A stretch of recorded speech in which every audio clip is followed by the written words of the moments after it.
اکثر اوقات ہمارے ساتھی اور ہم آپ سے مخاطب ہوتے ہیں اور جو صورتحال تازہ ترین ہوتی ہے آپ کو کنوے کی جاتی ہے۔ ابھی حال ہی میں اسلام آباد میں کراچی الیکٹرک یونین کے حوالے سے کیس کی سماعت ہونی تھی، لیکن وہ بوجہ نہیں ہو سکی چونکہ اسلام آباد خود جو ہے نا کسی جنجال میں ہے، وہ صورتحال جو ہے نا وہ اس طرح کی صورتحال نہیں بن سکی۔ بہرحال اگلی مارچ کی ڈیٹ پڑی ہے اور امید کی جا سکتی ہے کہ انشاءاللہ مارچ میں،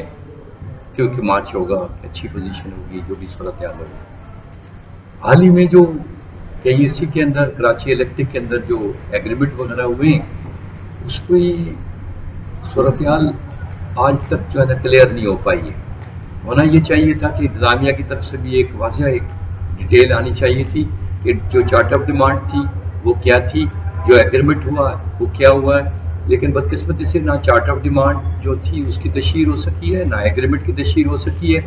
چارٹ آف ڈیمانڈ چونکہ ہم لوگوں نے دیا تھا اور اس پہ جو ایگریمنٹ ہوا ہے اس کی جو ہے نا کوئی سرکولیشن نہیں ہوئی، نہ ہی جو لوگ اس میں ہیں جنہوں نے ایگریمنٹ کیا ہے چارٹ آف ڈیمانڈ پر انہوں نے بھی اپنی سر پیر نہیں بتایا، نہ دستخط واضح ہوئے اور نہ واضح ہوا کہ بھئی بنیادی تنخواہوں میں کیا اضافہ ہوا ہے، نہ یہ پتہ چلا کہ الاؤنسز میں کیا ہوا ہے۔ البتہ کچھ نئی چیزیں انٹروڈیوس ہوئی ہیں جس میں ایک چیز جو تھی وہ انہوں نے کہا کہ یہ جو کراچی الیکٹرک میں الاؤنسز کا اجرا کیا 3 الاؤنسز کا، اس میں ایک ہیلتھ الاؤنس ہے، یہ ہمارے چارٹ آف ڈیمانڈ میں نہیں تھا، لیکن جو چیز چارٹ آف ڈیمانڈ میں نہیں ہے اور اس کا کر جانا اور پھر اس چپکے سے کر جانا، اس کی تشہیر تو ہونی چاہیے تھی، جو اس کی تفصیلات آنی چاہیے تھی، لیکن بدقسمتی سے وہ تفصیلات نہیں آ سکی ہیں، آج تک نہیں آ سکی ہیں۔ بہرحال ہم اس میں دیکھ رہے ہیں کہ جو چارٹ آف ڈیمانڈ ہوتی ہے اور جو ایگریمنٹ کی شکل میں اس کو اس کا اجرا ہوتا ہے اور کچھ جگہوں پہ اس کی جو ہے نا کاپی چل جاتی ہے، تو لیکن وہ وہاں پر بھی نہیں ابھی تک گئی ہے۔ امید کی جا سکتی ہے کہ اس کا انشاءاللہ علاج کیا جائے۔ کراچی الیکٹرک میں 99 سے پہلے کی صورتحال تھی جس میں یکے بعد دیگرے ہر 2 سال کے بعد ایگریمنٹ ہوتا رہا ہے، اور آخری ایگریمنٹ جو ہے نا وہ 99 میں ہوا، وہ KEC لیبر یونین نے 2 سال کے اندر 2 ایگریمنٹ کیے،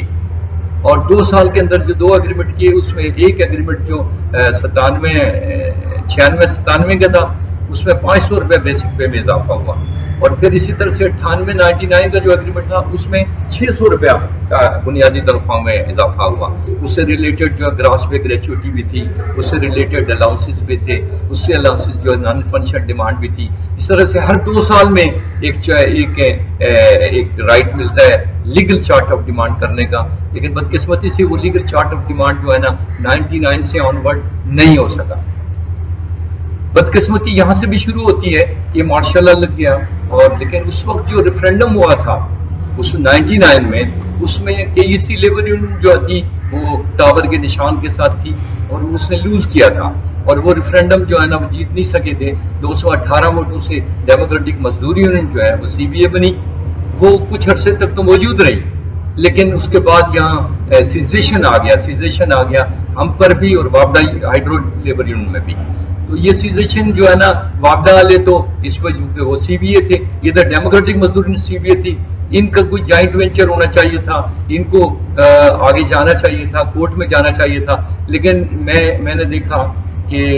99 میں جب سیزیشن ہوا اس کے 2001 تک جو ہے نا وہ بحیثیت CBA ڈیموکریٹک مزدور یونین نے اپنا یہ حق ادا نہیں کیا اور نہ ہی وہ ILO کی طرف رجوع کیا۔ کمپیریٹیولی جو ڈیموکریٹک وہ جو یونین تھی ہائیڈرو لیبر یونین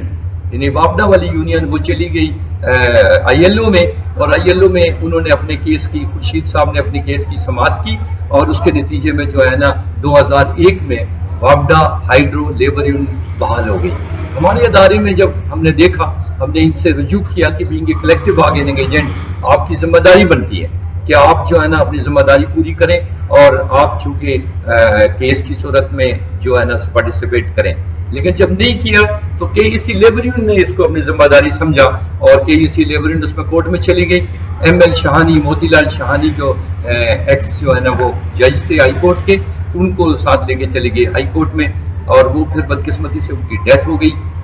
2001 میں، اور پھر یہ ڈیتھ ہونے کے بعد لیبر یونین جو ہے رشید رضوی صاحب کو کے بعد چلی گئی، اور رشید رضوی صاحب نے یہ چارٹ آف ڈیمانڈ ہمیں بحال کر کے دی 2005 میں. 2005 کا جو دورانیہ تھا اس میں یہ جو لوگ تھے لیبر یونین نے کہا کہ بھئی اب ایگریمنٹ ہونے چاہیے تھے. اس میں ایک نئی یونین اس وقت وجود میں آئی اور اس وقت فوجی رجیم تھا. فوجی رجیم کے نتیجے میں اس وقت کے جو وزیر تھے نثار میمن وہ اس یونین کی سرپرستی کر رہے تھے اور اس کے نتیجے میں جو 2005 میں چارٹ آف ڈیمانڈ بحالی کے بعد ہونا چاہیے تھا یونین بحالی کے بعد اس کو روک دیا گیا اور پھر یہ عمل 2009 تک چلا گیا. لیبر یونین اس کے لیے لڑائی لڑتی رہی, قانونی جنگ لڑتی رہی. آخر کار جو ہے وہ مشیر عالم جو تھے سینئر جج تھے جو بعد میں سندھ ہائی کورٹ کے چیف جسٹس بنے, انہوں نے ایک فیصلہ کیا جس پہ 1 لاکھ روپے جرمانہ جو ہے ڈالا گیا کہ اسی کی مینجمنٹ پر انہوں نے غلط بیانی سے کام لیا اور 1 لاکھ روپے یہ ریکارڈ پر موجود ہے. یہ ہائی کورٹ کی جو ہے نا وہ ہے ججمنٹ ہے. اور اس کے نتیجے میں پھر KEC کے اندر 20 اگست 2009 میں ریفرینڈم ہوا. ہم نے 24 دن کے اندر چارٹ آف ڈیمانڈ سبمٹ کیا. چارٹ آف ڈیمانڈ جب ہم نے سبمٹ کیا اس کے نتیجے میں جو ہے نا ایگریمنٹ ہوا 4 اپریل 2010 میں اور اس ایگریمنٹ کا جو سمر ہے وہ بنیادی طور پر ہم نے کہا کہ 99 سے آنورڈ جو ہے وہ جو ہر 2 سال کے بعد لیگل چارٹ آف ڈیمانڈ ہوتا ہے اس میں اتنی انکریز ہونے چاہیے تھے, انفلیشن اتنا تھا, افراد زر اتنا تھا, مہنگائی اتنی تھی, تو ہم نے ان کو کیلکولیٹ کر کے 4,500 روپیہ بیسک پے میں انکریز کرایا. ایگریگیٹ 4,500 روپیہ 2009 میں آپ کی تنخواہوں میں لگا. اسی طرح سے جو لاسٹ ایگریمنٹ تھا 2099 والا اس میں بنیادی تنخواہوں میں 600 روپے کا اضافہ ہوا تھا. تو اسی ریشو کو ہم نے کیلکولیٹ کیا اور اس ریشو کے کیلکولیشن کے نتیجے میں اللہ تعالیٰ کی مہربانی سے 4,500 روپے ایگریگیٹ انکریز ہوا, ریویژن آف پے اسکیل ہوا اور اسی طرح سے اس کے ساتھ 6,500 بچے جو ایز اے کانٹریکٹ امپلائی تھے وہ کانٹریکٹ امپلائی جو ہے نا پرماننٹ نیچر آف جاب پہ گئے اور یہ ریکارڈ پر ہے, اس کو جھٹلایا نہیں جا سکتا ہے, اس کی انکریز کو بھی جھٹلایا نہیں جا سکتا. لیکن یہ پہ در پہ بدقسمتی ہے کہ اس کے بعد 2011 میں ایگریمنٹ ہونا چاہیے تھا, 2012 کا ایگریمنٹ ہونا چاہیے تھا, لیکن 2011 کا چارٹ آف ڈیمانڈ ریکارڈ پر موجود ہے. لیکن بدقسمتی سے اس وقت اس طرح کی قوتیں بیچ میں آئیں جنہوں نے خلفشار کی صورتحال کی 2011 میں. 2011 کا جو ایگریمنٹ ہے جو 2011-12 کا ایگریمنٹ تھا وہ نہیں ہو سکا. اس میں 2010 کو بنیاد بنایا گیا اور 18ویں آئینی ترمیم کو بیس بنایا گیا. 18ویں آئینی ترمیم کو بیس یوں بنایا گیا کہ جناب یہ لیبر کا جو سبجیکٹ ہے یہ پروونشل ہے, یہ فیڈرل سبجیکٹ نہیں ہے. تو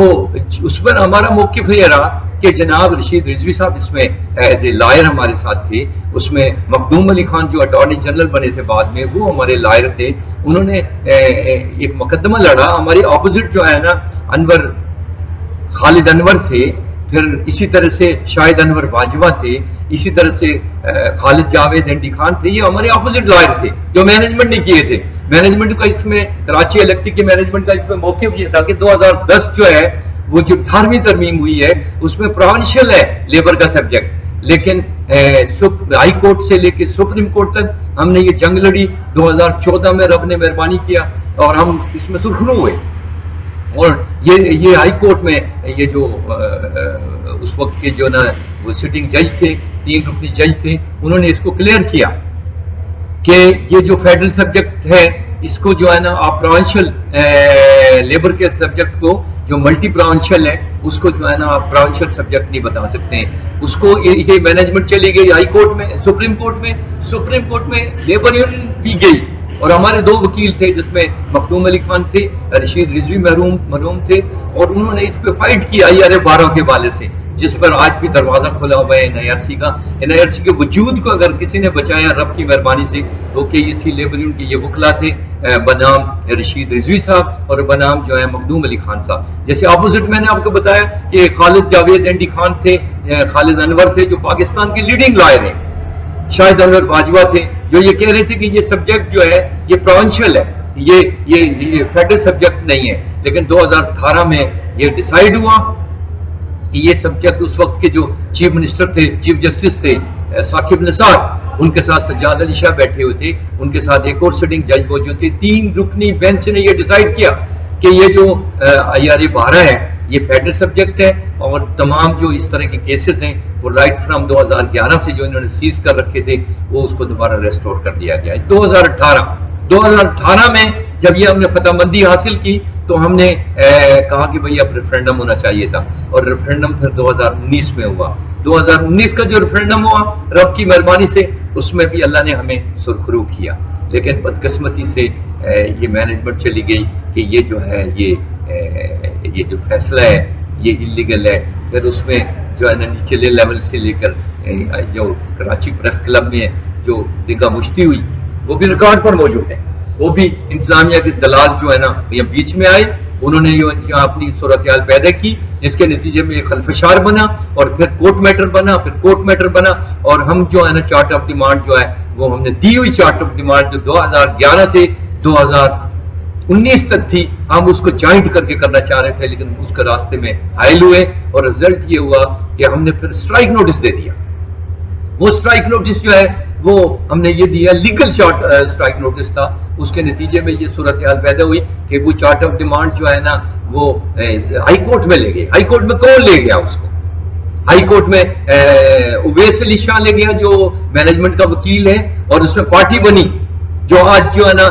سو کالڈ قسم کے ایگریمنٹ جنہوں نے کیا ہے، کہتے ہیں بائی نیم جو ہے نا وہ بچہ لوگ ہیں، انہوں نے ایگریمنٹ کیا ہے، کہتے ہیں ہم نے تیر مارا ہے، وہ جو جس کی تشہیر نہیں ہو پا رہی، یہ لوگ اس میں اسٹے میں موجود تھے۔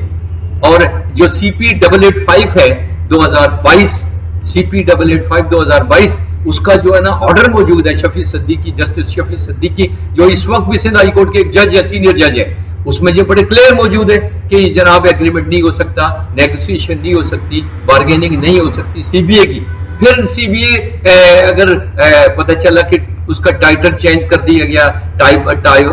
ٹاور کو جو ہے نا اپنے گلے لگا لیا گیا، اور پھر ایک بیک ڈور سے جو ہے نا ایگریمنٹ کر دیا گیا جس کی تشہیر بھی نہیں ہو رہی، اور ادھر ہائی کورٹ کا آرڈر بھی موجود ہے۔ ہم اس میں ویٹ کر رہے ہیں، ہم نے ان ایجنسیز کو دیکھا ہے جہاں پر چارٹ آف ڈیمانڈ ہونے کے بعد وہاں سبمٹ ہوتی ہے اس کی کاپی، لیکن ابھی تک وہ کاپی سبمٹ نہیں ہوئی۔ اس کا مطلب اس کے انٹرنل جو ہے نا کچھ ایسے کانسیکوینسز ہیں جو پبلک نہیں کیے جا رہے۔ حالانکہ یہ کوئی ایگریمنٹ کرنا ایک بہت اچھی بات ہوتی ہے، ہر جو یونین جو ایگریمنٹ کرتی ہے وہ اس کی تشہیر کرتی ہے، یہ چونکہ ان کا ایک بڑا ایک ٹائٹل ہوتا ہے، یہ بڑی ان کی کامیابی ہوتی ہے۔ لیکن یہ پہلی چارٹ آف ڈیمانڈ ہے، میں بھی 40 سال اس کے اسی میں رہا ہوں، اور تقریباً 8 سے 9 چارٹ آف ڈیمانڈ میں شریک رہا ہوں۔ یہ پہلی چارٹ آف ڈیمانڈ ہے جس کو چھپا دیا گیا ہے، اور جس کی ایک سرکولر ایک سرکولر دے دیا گیا، اور وہ سرکولر کی شکل میں جو ہے نا کہ جی اتنی انکریز آئی ہے، اتنی الاؤنسز ہیں، اس کی تفصیلات کا اندراج نہیں ہے، وہ سگنیٹری موجود نہیں ہے، کس نے سگنیچر کیا ہے، اور یہ اگر سازش ہے کوئی تو یہ سازش تشتدام ہوگی انشاءاللہ، یہ منظر عام پر آئے گی۔ جو لوگ اس میں شریک ہیں، جو لوگ اس میں کالا دھن جنہوں نے کیا، اپنے پیٹ بھرے، جنہوں نے لوگوں کے جو ہے نا جو لوگوں کا رائٹ تھا وہ 8 ایگریمنٹ ایک کر کے کر لیا گیا، 8 کو ایک کر لیا گیا۔ اب رویا جا رہا ہے جی ایریر ملے گا، ایریر ملنا چاہیے، ایریر کیسے ملے گا جب ایگریمنٹ ہی جو ہے نا 2024 سے 2025 کا ایگریمنٹ کر دیا گیا، حالانکہ 2011 سے ایگریمنٹ ہونا چاہیے تھا۔ ایگریمنٹ آخری ایگریمنٹ 2009-2010 کا ایگریمنٹ ہے، 2011 2012 کا، 13 اور 14 کا، 15 اور 16 کا، 17 اور 18 کا، 19 اور 20 کا، اور 21 اور 22 کا، اور 23 اور 24 کا۔ 23 کا ڈیو تھا، اور یہ 8 کو ایک کر کے کر دیا گیا۔ تو یہ ایسی صورتحال ہے، مہنگائی ہے، پھر لوگوں کا روزگار کا معاملہ ہے، لوگوں کو جو ہے نا وہ ہزاروں لوگوں کو جو ہے نا وہاں در بدر کر دیا گیا ہے۔ جو لوگ کورٹ کے ذریعے بحال ہوتے ہیں ان کو شمالاً جنوباً پھینک دیا جاتا ہے، ان کے ساتھ انتقامی کارروائی ہوتی ہے۔ لیکن کب تک؟ لوگوں کو اس پہ تنبیہ لینی چاہیے، جو دور حاضر کے فرعون بن کے بیٹھ گئے ان کو یہ ذہن میں آنا چاہیے کہ ماضی کے فرعونوں نے بھی دفن ہونا ہوتا ہے، اور حال کے فرعون بھی دفن ہوتے ہیں۔ اس لیے لوگوں کے ساتھ وہاں تک ظلم کرو جو کل وہ سہ سکو، اور چونکہ سہنے کا عمل بھی رب کی جو ہے ایک مکافت عمل ہوتا ہے، اور میں سمجھتا ہوں کہ آنے والے وقت میں یہ مکافت عمل اور سخت ہوگا، کیونکہ حالات جس طرف جا رہے، قرب قیامت جس طرف جا رہی ہے، لوگوں کے جو اعمال ہیں جس طرف ہم لوگوں کے جا رہے ہیں، یہ ایک صورتحال خراب سے خراب تر ہو رہی ہے۔ ہم اللہ سے بڑی امید رکھتے ہیں کہ رب نے ہمیں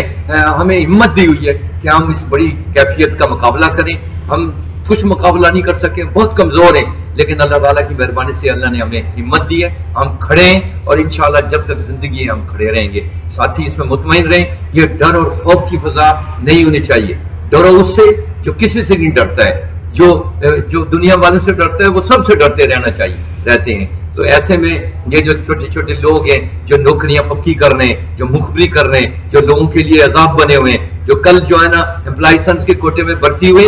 کل جو ہے نا جو یہاں پر تھے وہ جو ہمارے ساتھ رہے، یہ ہمارے گھر کے بچے ہیں، انہوں نے ان سے اگریمنٹ کے سگنیچر کوئی نہیں کر سکتے، ان کو یہ پتہ نہیں ہے چارٹ آف ڈیمانڈ کس کو کہتے ہیں، لیکن بدقسمتی سے چونکہ حالات اور مقافات عمل ایسی ہوئی کہ جو ان کے ہاتھ میں جو ہے نا وہ بندر کے ہاتھ میں ادرک آ گئی ہے، وہ اس کو چوس رہا ہے۔ کب تک چوسے گا؟ ایک وقت میں چوسن ختم ہوگی اور پھر انجام ہو جائے گا۔ میں سمجھتا ہوں کہ کافی چیزیں ہو گئی ہیں۔ آپ کے سوال بھی بہت سارے ہوتے ہیں کہ لیبر یونین اس میں کیا کرتی ہے۔ لیبر یونین نے پوری مسافت میں اپنے آپ کو قربان کر دی ہے۔ لیبر یونین نے کوشش کی ہے کہ ٹریڈ یونین کو بحال کیا جائے، ٹریڈ یونین کی بنیادوں کو رکھا جائے، کیونکہ ہم کسی انتظامیہ کے ذاتی دشمن نہیں ہوتے ہیں۔ ہم نے اس ادارے کے اندر ذاتی دشمنی کبھی بھی نہیں کی ہے۔ آپ نے دیکھا کہ مرحوم شاہد حامد کے وقتوں میں لیبر نے پارٹیسپیٹ کیا اور 2% ٹرانسمیشن اور ڈسٹریبیوشن لاسز کو کم کیا۔ اس کا مطلب اگر اس کا مانیٹری کیلکولیشن دیا جائے تو وہ تقریباً 300 کروڑ روپیہ اس وقت بن رہا تھا، جس کو مینجمنٹ کو فائدہ لے کے دیا۔ پھر مینجمنٹ نے ہمیں اس کے عوض گراس پہ گریچوٹی دی، یہ مینجمنٹ نے اس کے عوض ہمارے 2 ایگریمنٹ 2 سالوں کے اندر، AEC کی جو ایج ہے وہ 1913 سے آنورڈ ہے اور ابھی 2024 چل رہا ہے، تو اس کا مطلب 113 سال تقریباً ہو چکے ہیں، 110 سال ہو چکے ہیں۔ 110 سال کی ہسٹری میں پہلا چارٹ آف ڈیمانڈ ہے جو 2 سال میں 2 ایگریمنٹ کیے ہیں۔ یہ لیبر یونین کو یہ اعزاز ہے، لیکن یہ بھی جو ہے نا بدبختی ہے کہ 2011 کے ایگریمنٹ کو 2024 کے ایگریمنٹس کے ساتھ جوڑ دیا گیا اور 1 کو 8 کر دیا گیا۔ یہ لوگوں کا حق ہے، لوگوں کی اس وقت بیسک پہ 70,000 روپیہ بنیادی تنخواہ ہونی چاہیے تھی۔ اب PTCL میں دیکھیں، آپ KPT میں دیکھیں، آپ PIA میں دیکھیں، جہاں PIA انتہائی جو تباہ ادارہ ہے، لیکن اس کے باوجود وہاں کا پے اسکیل انتہائی مرکب ہے، انتہائی کامیاب ہے۔ آپ کے ادارے کے اندر یہ صورتحال ہے، لیکن ہماری جدوجہد ہمہ وقت جاری ہے۔ انشاءاللہ اس کا ثمر بنے گا اور آپ اس میں مستفید ہوں گے، اللہ مدد کرے گا، لیکن خوف اور ڈر کی فضا سے انشاءاللہ ہم نکلیں گے۔